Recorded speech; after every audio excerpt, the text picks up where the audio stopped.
I'm gonna get started. Maybe not. Here we go. Okay. So the question is, why still life? The reason I got interested in still life is because I like being able to create something from nothing. I love shooting landscapes, I love shooting seascapes, but those are fixed. You know, you've got a tree over here, you've got a tree over there, and that's it, they're permanent. I mean, you can move yourself, but the trees are there. So with still lifes, I can take an item from here, put it over here, or take it out altogether. So I like the freedom to be able to do that. I can work from home, I have my setup, I can add to it on any particular day, and if it's just not gelling, I can leave it alone, come back to it the next day, or the next day, or the next day, or pitch it and start again. It's not weather dependent. If it's raining outside, it's not raining inside. And I love the hunt. And what I mean by that is if I get a vision, I start looking for stuff. It's a scavenging hunt. So I find a lot of stuff at home, in the closets, in the garage, under the bed. If I don't find them there, I hit secondhand stores. And Margie asked me this here, she was volunteer working with me, and she sees me there all the time looking for stuff. So, onward.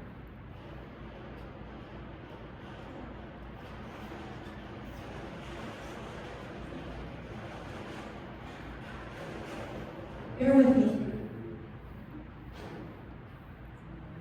He might have to move it She for says you. she can't hear very well. Let me pull it up. Is that any better? Yes. Yeah. Okay, sorry about that. All right, so who inspires me? So, for the most part, I love the Dutch masters from the 17th century and a lot of current artists that follow that particular genre. I like the deep tones, bright colors, the moody fit. If you all look at that last picture on the right-hand side, allegory of the five senses like at best, I just want you to keep that in mind as you look at my photos, because I talk a lot about leading lines, and that triangular shape is something that I follow.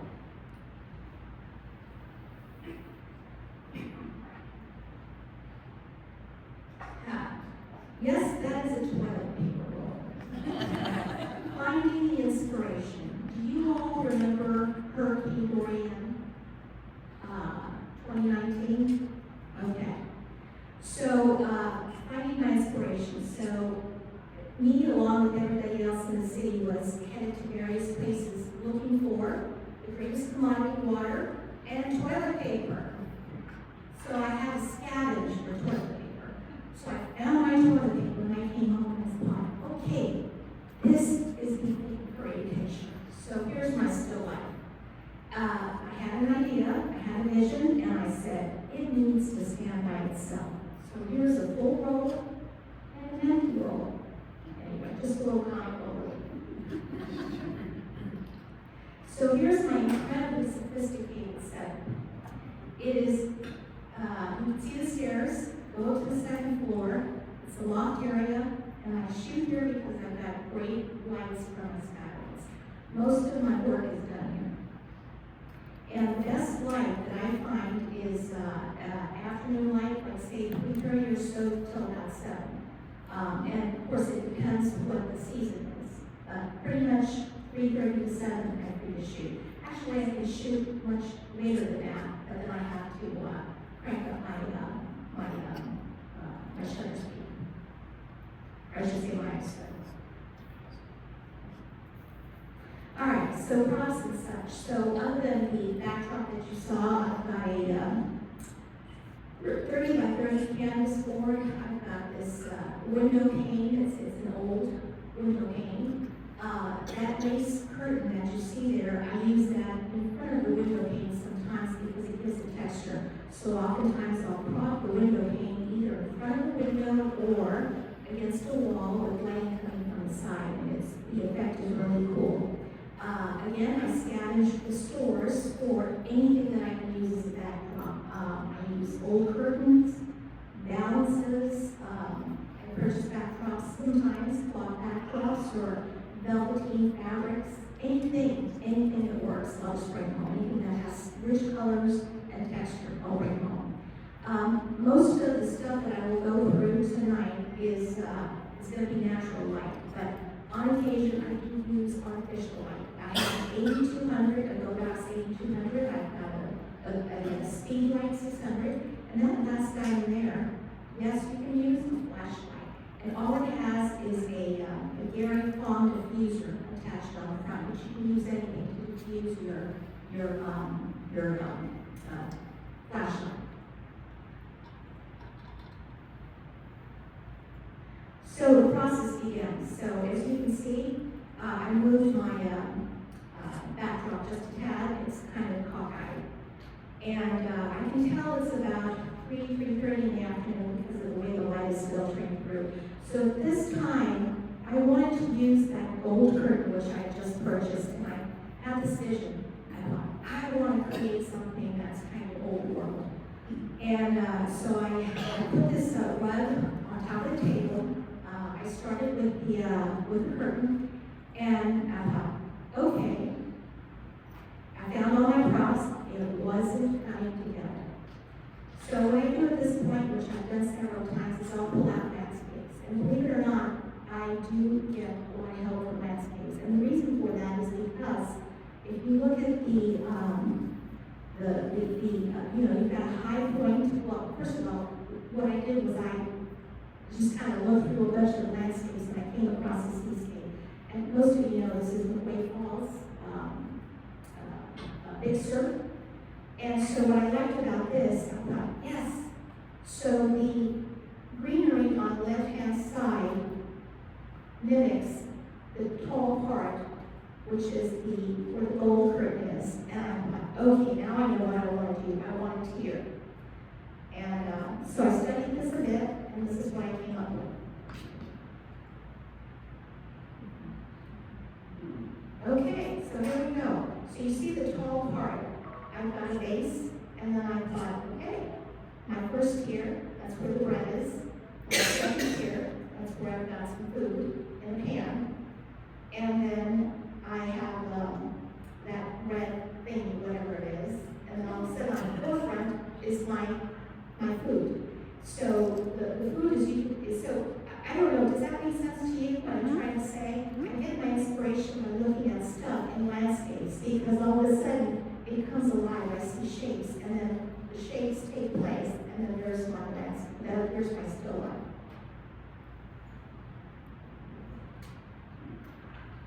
Oh, I didn't realize I already flipped over. So this is my final. I liked what I did, but I wanted to make this look like an old world painting.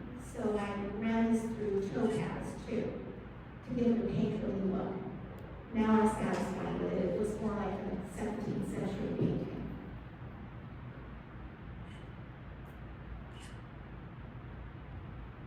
Just when you think you're done with your image, there's an image within an image. And I really like the way this came out because I like the texture of the drapery and the way the light plays on that. It just kind of came alive. So I will say one thing about this.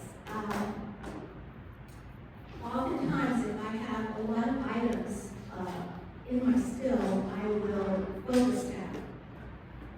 And I focus stack because I often think, if I've got a lot of stuff here on the table, I might decide to do a photo within a photo, which is what I did here. If I focus stack, then I'm guaranteed to have everything in focus.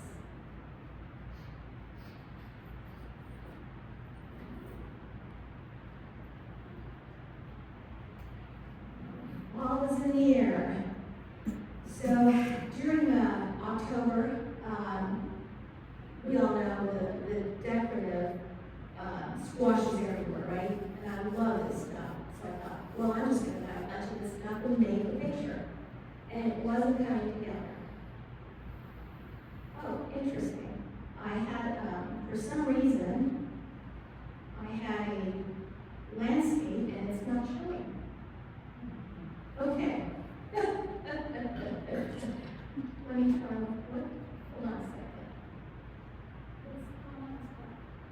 I was advanced, so this was the, that was the, and then this was the next one. Yeah, and see a little square, it's not showing up. Oh, down here, gotcha. Yeah. Okay, well, I will do my best here. So what I did here is I found another landscape. It just wasn't coming together, so I found another landscape. And I sort of found a landscape where I had the background, the middle ground, and the foreground. And so that gave me the inspiration for this particular setup. Pardon me? So that gave me the inspiration for this particular photograph. I've got a background, I've got a middle ground, and then I've got the foreground. And that gives the picture a little bit more balance.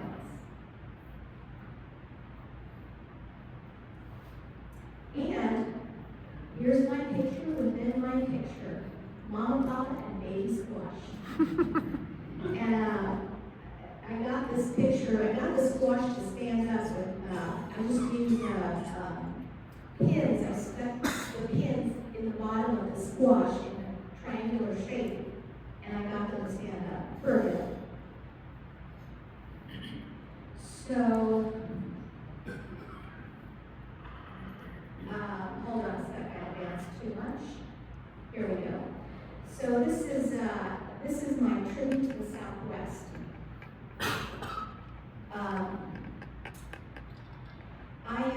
I wanted to kind of create a story with this, and I'm from Texas, and so I wanted something that would just pull everything together and sort of tell a story of my background. So I figured, okay, oh, by the way, this is my first fourscape. So I've got the colors, which kind of mimic a desert sky, desert sunset. I've got the tequila, which is Mexican-made. I've got the cowboy boots, which I'm from Texas. I've got the agave plant, which is, of course, it grows wild in the desert. And then the fun part with this one is I had a gaping hole between the guitar and the boots. I didn't have anything. So, kind of begins. I thought, for those of you who are older, you remember vinyls, right? So I thought, okay, I'm going to head over to, let's start with Salvation Army.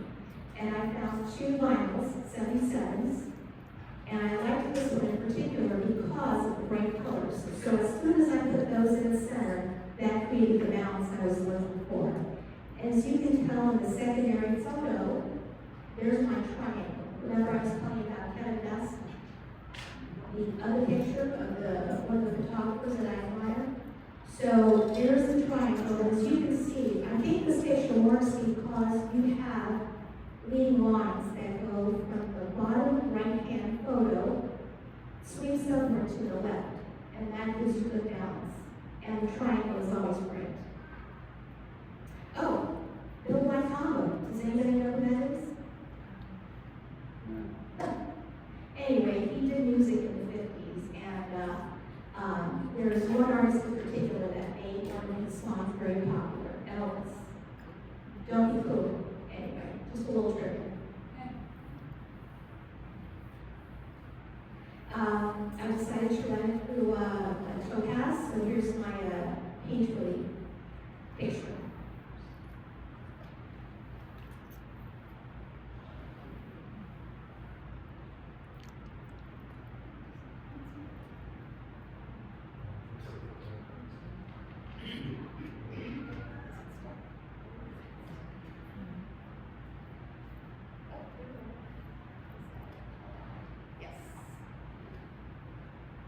Okay, here we go. So,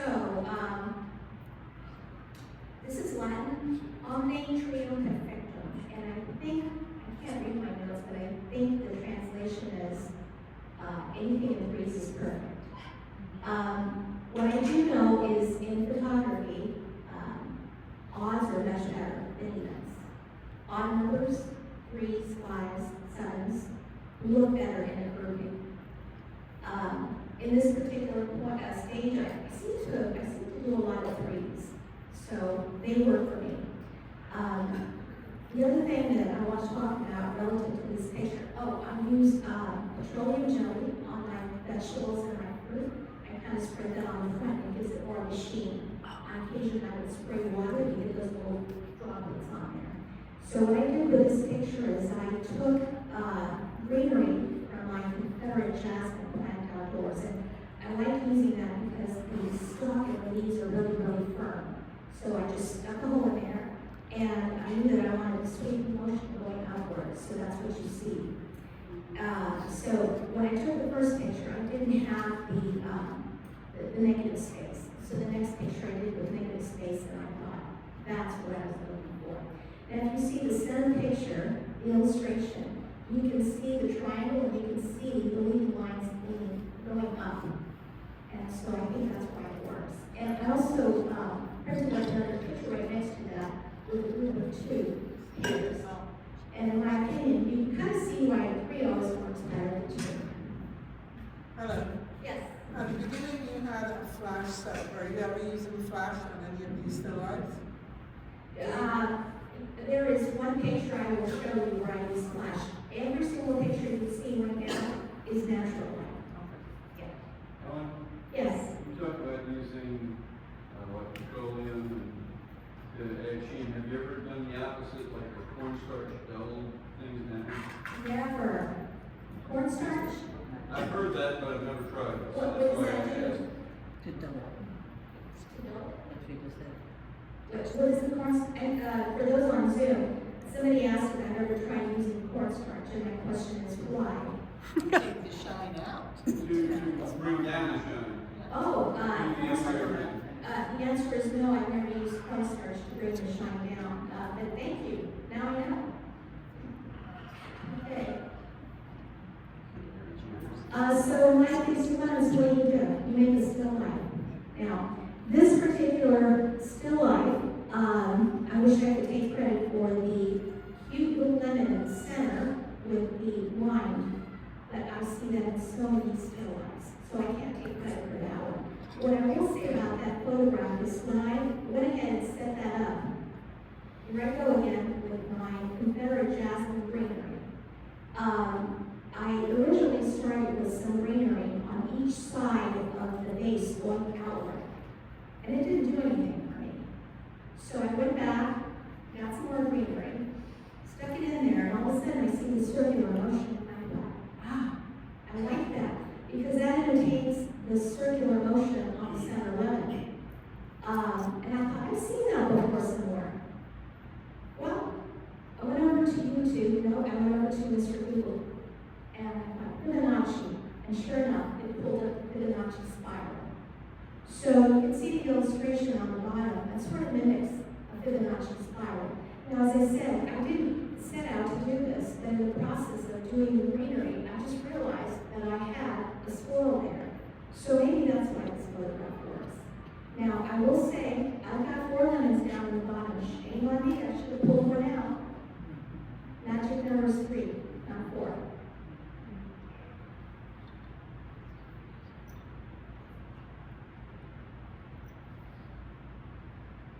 So, same picture. The only difference is that I ran this through topaz for paint glue. It just basically just softens it up a lot more. It's a matter of personal preference. And the same base, the same set of lemons, a completely different setup. I did this, as you can see, I put this on top of a white filing cabinet. I have my old window pane, I lean that up against the wall, and my light source is coming through the window from the left-hand side, as you can see. And you can probably see the water droplets on the greenery much better on this side. And again, I have 2 lemons, not 3. I'll correct that next time.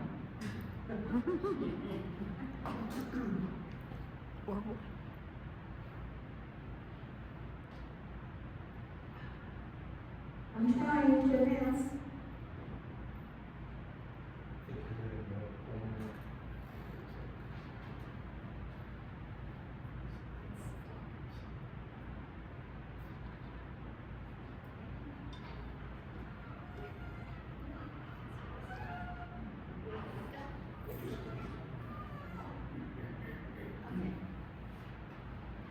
Alrighty, so, You missed one. I need to go back. last one. So I decided to do the lemons in black and white. And I really like this. I love it because you can see that the rich textures in the lemons. You can see the water droplets and it's just the way the basil works on the greenery. And I have my green lemons down there. So I don't do a lot of black and whites, but after I did this, I thought, I just may try some more. I'm hoping you will share. And why does this work? Because of the richness of the colors, and I also think it works because of the V shape. It takes your eyes up. So one of my favorites is tulips in a vase, and I entered this in a competition. I was told this has good color balance. So you look at the tulips; they're pink color, and your greenery is of course green. So those two are on the opposite ends of the color wheel, and so that's good balance. I love the way the sprigs on the right-hand side curl downward, and the sprigs on the left go straight up. So what that does is it takes your eyes from the bottom right to the top left. Good leading line. And as you can see from the center illustration, there's also an arch. And I think that gives it a little bit more of a balance. Now, the last picture that I just presented you as I ran this through Photoshop. It's not a great job that I did, but I wanted to illustrate that when you take the curves out, it really loses a lot. You can see, because all of a sudden your eyes don't go like from one corner to the other. They go straight up, and it's just not as appealing. I think it entirely changes the image.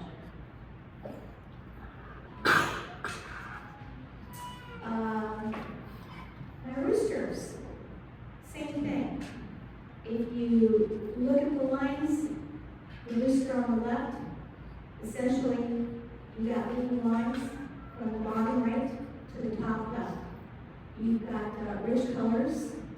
You've got background, the rooster. You've got the carrots and the chilies, which is the middle ground, and the lemons, which is the foreground. Good balance. The rooster on the right-hand side, you've got a triangular shape. You've also got a background with the rooster, and the middle ground with the tortillas, and then you've got the grapes in the foreground. Simple elegance. So what can I say? When you have beautiful peonies, flowers, and friends food that this what do you do? Just stick them in a vase. And personally with flowers, I don't like to add a lot. I think they should speak for themselves. Why does this work? Well, I've got 5 peonies in a vase. I've got nice highlights coming through. The white and the black, nice contrasting colors. You've got a V shape. Your eyes sweep upward, and that's about it. Now, I will say, I thought about it after the fact, but if I removed the orange sprigs that are on the top, I bet you I would not get the same color or the same effect. I think it would totally change the picture because I think the sprigs on the top, the orange sprigs, sort of balance out with the table on the bottom in terms of color. Simple white flowers in rooster vase. Actually, that was a picture. And I found that picture when I was cleaning out a cabinet, and I thought, I can use that for a flower vase, as a flower vase. And as soon as I saw that rooster, I thought, I wonder if I can mimic the flowers to look like the rooster. So that's what I tried to do. What do you think? So, I just like the simplicity of this photo. Again, it's got good leading lines from the corner to the bottom left, upwards to the top right. The leaves on the right-hand side, I like how light it was and all the light that filtered through that. I just like the simplicity of it. I've got some texture contrast with that, I don't know what it was. I'm not sure. I think it's a table setting that I put on the table.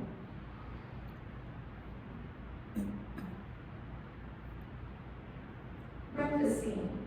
I don't know what else to say about this thing other than the fact that I took a picture of it. And I ate so much of the stuff on here, it made me sick. So be careful when you do escapes with food. This is a triangular shape. I ran this through two different filters in Topaz, and then I did a vignette and color graphics. And so it's in a triangular shape, and I basically have just a lot of, I have the background, middle ground, and the foreground. My daughter gave me these flowers for my birthday, and I was thinking, I want to preserve this. So what do? You make a landscape, or that was still life. So, again, flowers speak for themselves. I found a table, put them on the table, I have a black one in the back, I put them on top of the window, and I took the picture. And after I took that, I thought, I really like this, but I've seen this before. And so I started looking at photos from photographers that I admire. And the photo on the left is one that Paulette Tagliamina did. And I thought, wow. Now, they're not the same, but they have a lot of the same elements.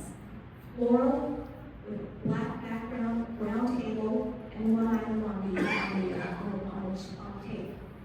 And so, I guess what I'm trying to say is, not even realizing it, I'm doing things that other photographers do.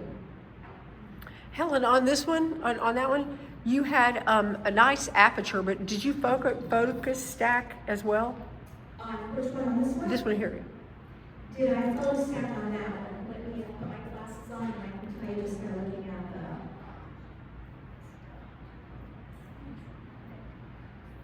No. Okay. And I can tell you why, because that was F10. Usually if it's F10 or above, that means I didn't focus stack. Gotcha. I usually, if it's focus stack, my desktop is probably going to be lower to like 3, 5, 4, 4, 5, somewhere down there. And no, I did not. Okay. Yes. Could you talk about the lighting on this, your setup of lighting, All natural light. just coming from your window? This comes from my windows. I wish I could tell you what time of day it was. I don't, but I do know that as the light goes down, then I just change my settings to accommodate light. So I always shoot with a tripod, and that's it. Those windows are overhead though, right? Yes. Well, but if you notice one of the pictures, I sort of moved my backdrop accordingly.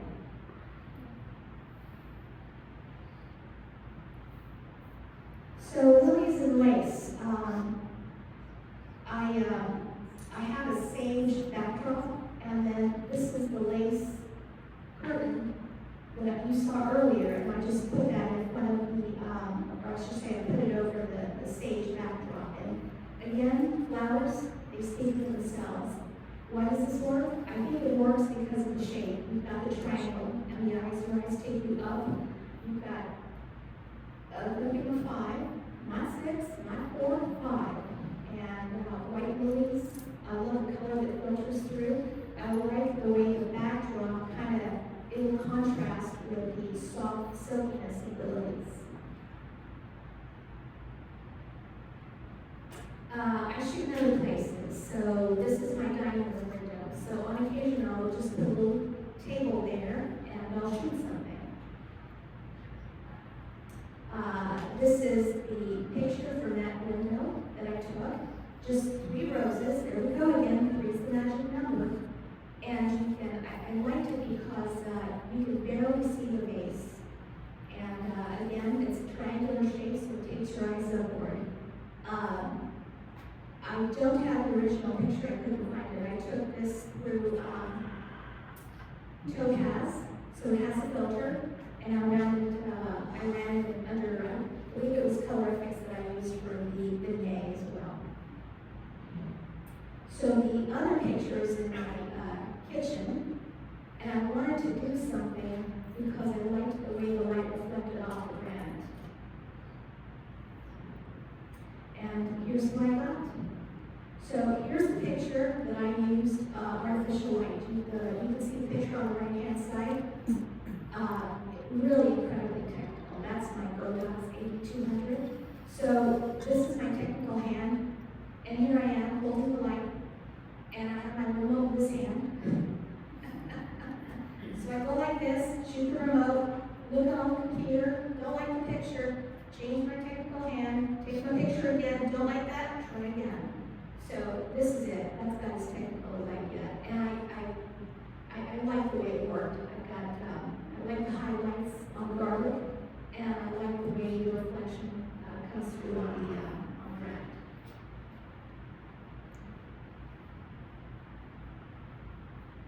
Yeah.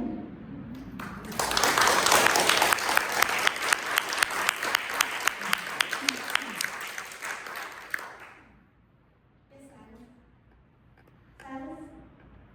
Did you have a question? When you shot that black and white picture, did you shoot it in black or in color, then turn it into black? Always shoot in color, always. I always shoot in color, and then I turn it into black and white. Yeah.